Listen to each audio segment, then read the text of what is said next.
Hey Nigerians, and welcome to Evening Parliament right here on Active Citizens. My name is Ifoma Oji, and joining me on the conversation this evening is Mr. Chidi Lucky Kanu. Good evening, sir. How are you doing this evening? Very well, Solex. I'm All happy right. to be here. Oh, I'm glad that you're here. Now, let's move straight to the conversation trailing social media. Now, first on our conversation this night is the breaking news of Atiku Abubakar, who is the presidential candidate for the ADC, making or appointing Kenneth Okonkwo as his spokesperson. And this has garnered a lot of traction on social media. And this is where I want our conversation to start with now, Mr. Kanu. Now, we've seen Kenneth Okonkwo as, we see him as one what's he called, strong communicator.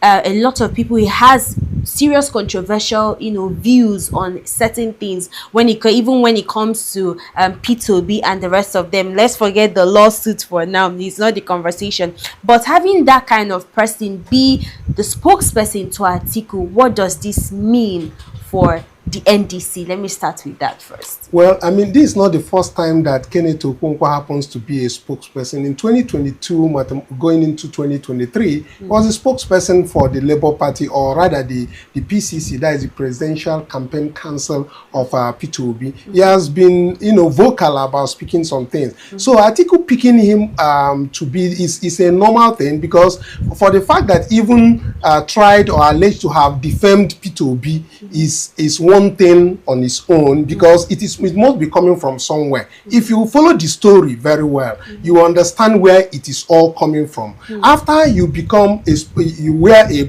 spokesperson for the other candidate, and then you become a critic after the election. This thing happens all the time. So moving straight to Atiku right now is more like him onboarding who is going to help him come out of the litigation that he has carried himself into, by the way. So he kind of, this would have been something that he discussed. It didn't come from the blues, because I understand that he criticized ADC for even nominating somebody for the vice presidential role. You understand? So this is really not, for me, it's not news, because we have always known that he is at the ADC and he is behind Atiku. So Atiku taking him on is to suggest before their reconciliation, because Atiku will be sensing that there's going to be a reconciliation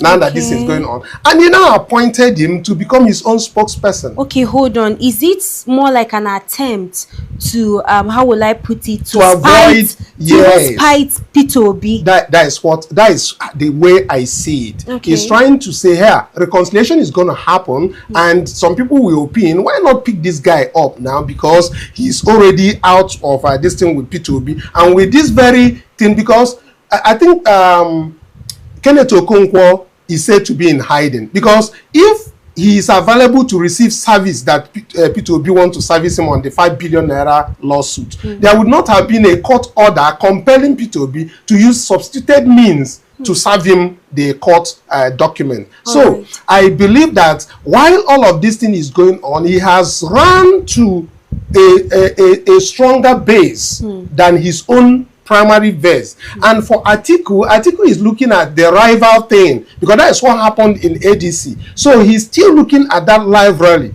that is existing. And by taking Kenneth Okonkwo, he felt that he would have taken a mouthpiece. But let me assure you, a time will come when the same person will turn against Atiku, and you will see what he's going to. Maybe that time he will call him a pampa, like he called the other man a pampas. You understand? That is when he will call him a tintinku or something like that. So I mean, he's a comedian, and I mean, everybody knows where his core competencies are. Okay, now one more last question on this topic. Now, a lot of people are saying that Kenneth Okonkwo is one person that when he speaks, you listen to him, you pay attention. He has this, maybe he's just that controversial figure, just like people like Red or Mercury. Now, having him removed as a supporter of P2B, do you think is an error on the part of P2B? That is one. And then secondly, do you think that P2B is supposed to have someone, outspoken as Kenneth Okonkwo by his side? Okay, if you ask me what I think happened, this is not the first time that Kenneth Okonkwo came out to sound the volume that P2B is not doing his part.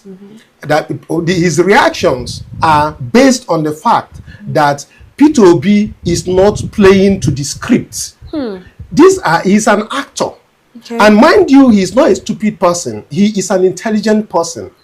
But the script that he's used to is what they play in the movies. Yes. And P2B is not playing by that very script. And the reason why he's not playing by that script is because P2B is not the person who wants to, energize things and move. Just like his P2B statement today, he has started coming out. Yeah. And some people also have the opinion that P2B cannot let that slide. Some people say focus on the election, which I totally agree with. But at the same time, maybe you put him in check, because he has been saying certain things that P2B has been ignoring for a long time. Okay. So, to sit up. Yeah, it's kind of maybe, and understand again, P2B has a team, and he has his legal team. P2B might not necessarily be focusing on this. You might see him tomorrow shaking hands with Kenneth Okonkwo, and the obedience will flare up. You understand? Because that is P2B's way of doing things. Anybody who even abuses him, you will end up seeing him romancing the person. These are how P2B handles his case. So I believe it is his legal team that felt like we should not let this slide. Let's even checkmate him while we continue the struggle for a new Nigeria. All right. Thank you so much for that beautiful perspective. Now, still on Mr. P2B, he has come out to tell Nigerians. A lot of people say P2B has woken up to speak to Nigerians on the need to acquire their PVC. Let's take a look at the video. I just got back from Waro Westbabia, area of Abuja, where I've gone to witness registration of new voters. And I use that to appeal to all Nigerians that are qualified to vote and are not registered to please go and register and be part of the next election. Your voting is critical to building a new Nigeria. You did so in 2023, and I thank all of you for what you did. I know you have reasons to feel otherwise, but I urge you to please go out and register and vote. That is the way we are going to build that new Nigeria where there will be education, primary health care, and we put people out of poverty. Do not fail to register and be part of it. Thank you. God bless you. And God bless the Republic of Nigeria. It emphasizes and I know that 2023 demoralized a lot of Nigerians, but that shouldn't deter you from obtaining your PVC. It's not coming from me, it's coming from Mr. P2B directly. A lot of people support him, and for him to come out to say this is more like a very big, development. And Mr. Chidi, I'm coming right at you. A lot of people have been saying that Mr. P2B is sleeping on this position he has been given, but it's as if he has woken up from that slumber. Do you think that this is the step in the right direction for him? Well, I particularly like that very question, because that is what I've been saying all along, Ifoma. But thank God, like you mentioned, that P2B has finally woken up. Yes. And having woken up, it simply means that Nigerians will start paying attention again, because they are being distracted. But let me take it much further. Ifoma, registration for PVC that P2B is talking about is one thing. Collection of that very PVCs is another thing. And many Nigerians proudly even collect their PVCs after the registration and display it. But that alone does not strengthen democracy. Just understand where I'm headed. Yes. It is not a bad thing to call Nigerians to start the registration of PVCs. That is the perfect starting point. And when it gets to collection point, it is also a push for Nigerians to collect their PVCs. But we should all leverage the point that the PVC that we are talking about leads us to one way. There is one road where it leads to the polling unit. That is where it leads to. So much attention need to be focused, and much talk should be about the polling unit, because you need to educate people about what that PVC stands for. And then we start talking about the Nigerians that are going to protect the votes, because the Electoral Act 2026 is not friendly to Nigerians. They have protested, it didn't work out. So it means that their power is no longer working as a people, as a sovereignty. It's no longer working. So we should look at beyond that Electoral Act. We also have the INEC that has brought Nigerians, has been on the chairman of INEC and all of that. And most people believe that INEC has become the third hand of the APC. Now, those are allegations. Now, Nigerians know how their allegations turn out, or their fears turn out. It usually turn out to be true. But the institutions are doing their work. Don't get me wrong. INEC is doing their work. But it's people, the individual Nigerians who are managing these institutions, that the corruption has eaten so deep into them that they do the wrong things. So I want to applaud His Excellency Peter Obi for even taking the note, because for about a week now I've been talking about why don't the political elites come out to tell Nigerians what they want to hear at this very point. I've been talking about, I've called out Peter Obi, I've called Atiku, I've even called out all the oppositions, both people in this that are vying for Senate positions, both people who are vying for House of Representatives. These are people who are looking up to Nigerians to help them take positions, so that they can help see how they can strengthen democracy. So obviously Peter Obi coming out helps strengthen the resolve of Nigerians to do something, because when people hear Peter Obi talk, they rejoice. And it gives them that kind of sense that, oh, something is about to happen. So that's why it is trending, even on his tweet handle. You can see the number of people who had actually liked it, and people who had reposted that very particular discussion. So I must tell you, I commend him, and I want to also charge the other opposition candidates, whether senators and House of Rep candidates, to go out and mobilize their people to go and register for this very thing, because essentially it is the people that will help them win. Without the PVCs, it is almost impossible. But again, remember the other part, where the incumbents does not even want people to register, because everybody has been reporting what INEC staff have been doing. I don't want to say INEC themselves, because INEC is an institution, is functional. I mean, their duty is to make sure that people go and collect. But the people who are there, we make sure that they frustrate people, probably by collecting whatever form of inducement to deter some part of Nigerians from registering. But I guarantee you, the people of the North know how to mobilize their people. I think that we mentioned this a couple of times. So, but people in the Southeast and South keep lamenting that when they go, they even show it in different videos. When they go there, the places nobody is even there. The machines that needs to do the work is not even there. So, I will seriously tell people to give Peter Obi thumbs up, and to tell him to do more. More work needs to be done, because it doesn't end on registration and collection. Peter Obi needs to talk about mobilizing people polling unit by polling unit. That is where our attention and our focus and our vision should be, the polling unit. Exactly. You know, I wanted to come to this because he has come out to say now that everybody should obtain their PVC. But I wanted to ask if just obtaining PVC is enough. Is it enough to strengthen democracy at the polling unit? Is it just enough? No, not at all. Like I said, That is the starting point of democracy. By registration, you have given a note that you are interested in getting involved. Yes. So what P2B essentially is doing is calling people to get involved. So it goes beyond that.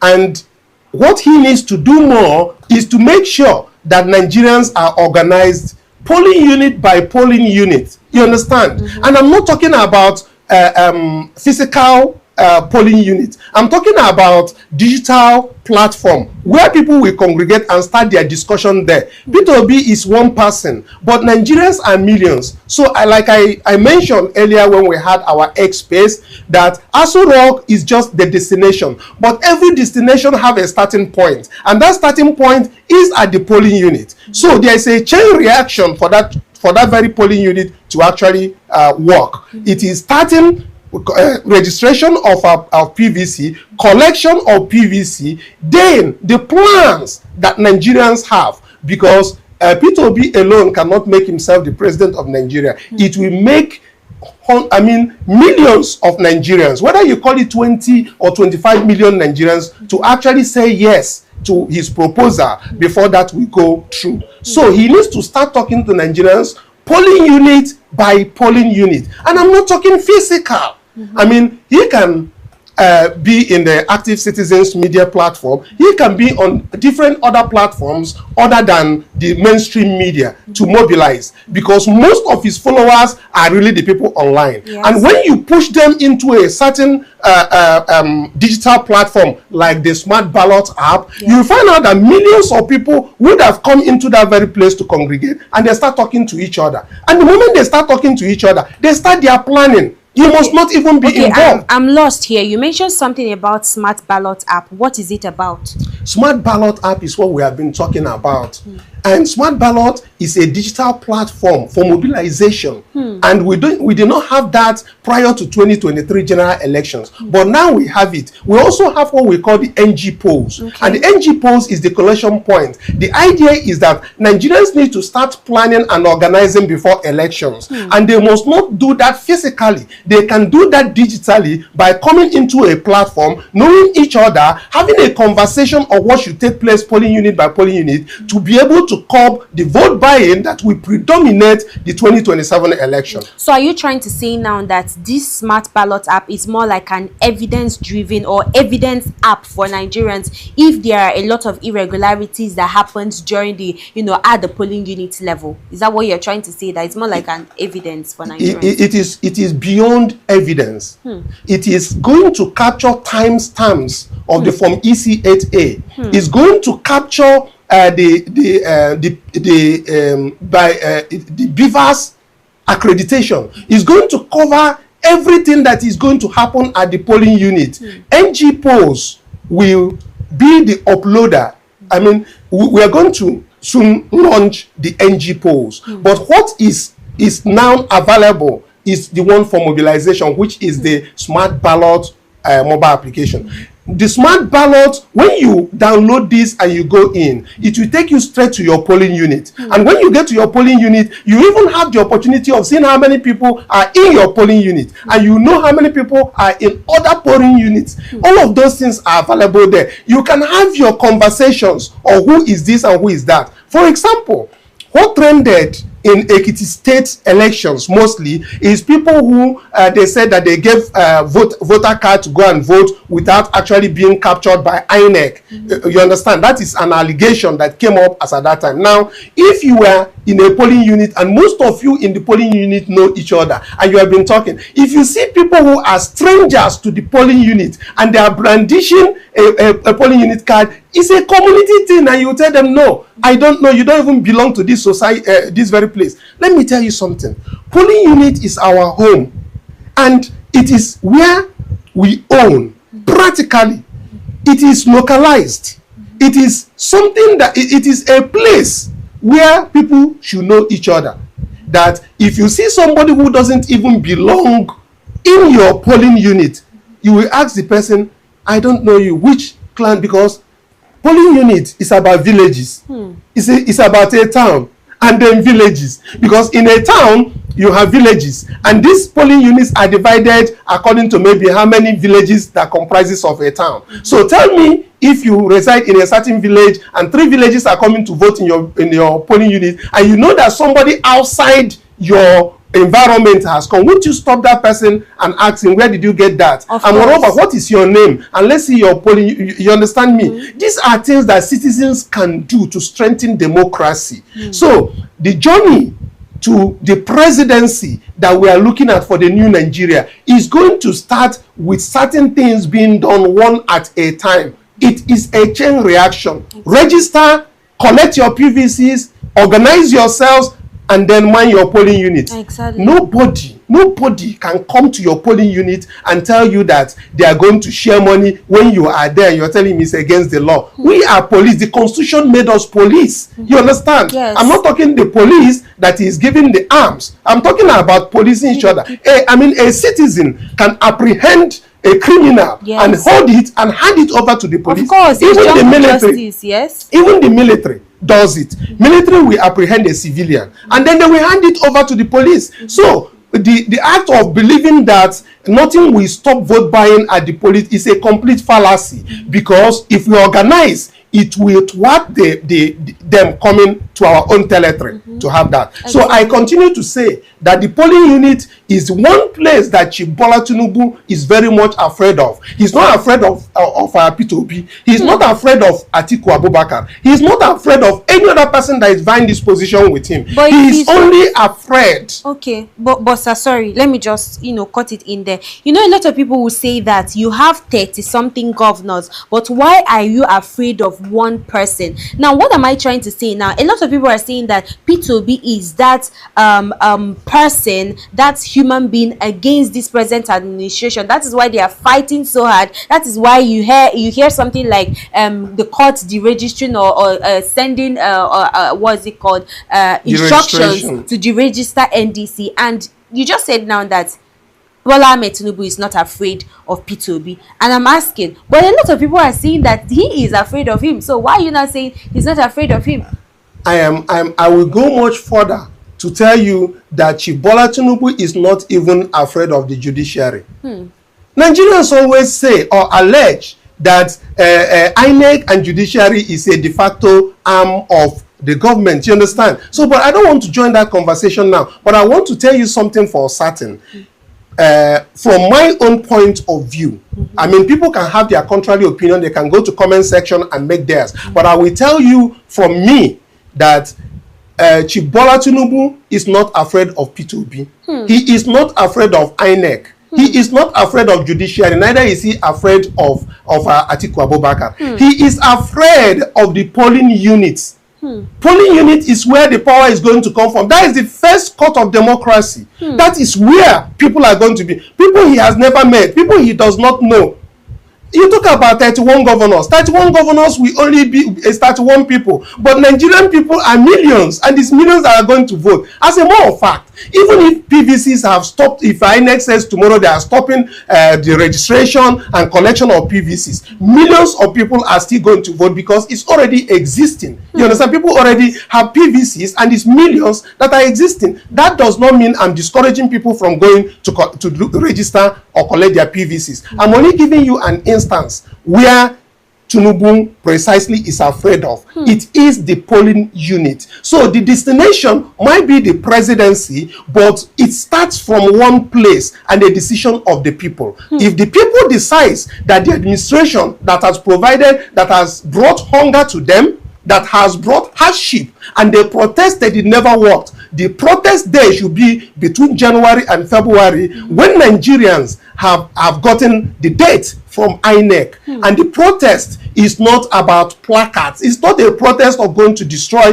things. It's a protest that is organized polling unit by polling unit, using the PVC to exercise that franchise. Exactly. So when I talk about protest, when I call for protest, I am not talking about a protest where people hit the street. That's not what I'm talking about. It's hitting the polling unit. Exactly. Hit the polling unit with your PVC. Exactly. And decide who is yours without any money inducement. If we have 20 people per polling unit, then Tell me how anybody can beat that. 20 people who are to protect what Nigerians have. And if Nigerians decide not to go, you might have 30 people or 40 people in that polling unit. Who are you to come to their own turf, to their own home? Because I normally say, the polling unit is not an INEC office. Let's get that down our head. INEC office is their different, but polling unit is never an INEC office. It is an office of the people. Okay, now you're talking about 20 people, and I know a lot of viewers that are watching right now are lost. What do you mean by 20 people in the polling unit? Does it mean that it's the people that will come and vote? I'm talking about people who should protect. See, I always present these things to you to inform you that when you are serving the public, and you provide a goat that the public is going to use for Christmas, and it is maybe 2 months or 3 months to the time to slaughter the goat will go hungry. If that community or group did not assign somebody to be feeding the goat or the cow, because I'm using that as a reference point now, somebody needs to be feeding the goat until that time. Yes. If it is a chicken, somebody needs to be feeding it until the time is going to be used. You understand? And that is what I mean by 20 people. If we have 20 people, those people become the custodian of democracy at the polling unit level. Those people would have been educated on how the democracy works, how voting works, how essentially votes. civic education, and also bring in what roles they need to play at the polling unit. And one of the roles when we talk about 20 is one, people that will stop the vote trading, or that we originally call vote buying, that happens at the polling units.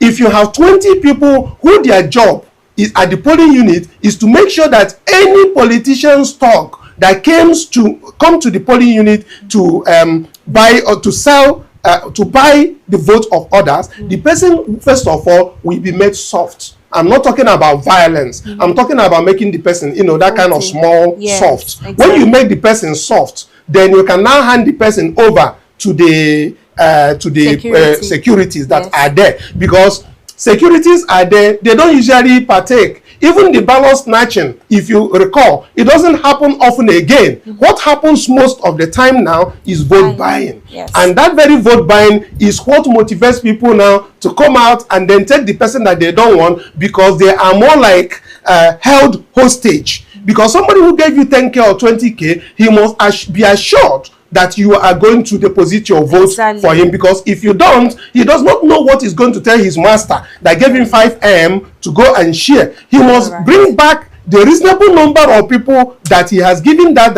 actually did the voting. So what happens at the polling unit with the 20 people is essentially transmission of the results that are happening at the polling unit, timestamps of what is going on at the polling unit, the Form EC8A being sent to that very portal, that is the NG Polls portal, and also Nigerians now will be looking at the Nigerian own portal and the IRF portal. Exactly. Then there will be a comparison of what is really going on, so that we can actually give the institution called INEC a thumbs up if what was transmitted to the Nigerian side is also what is transmitted to them. There will be no need for anybody to come out and accuse INEC of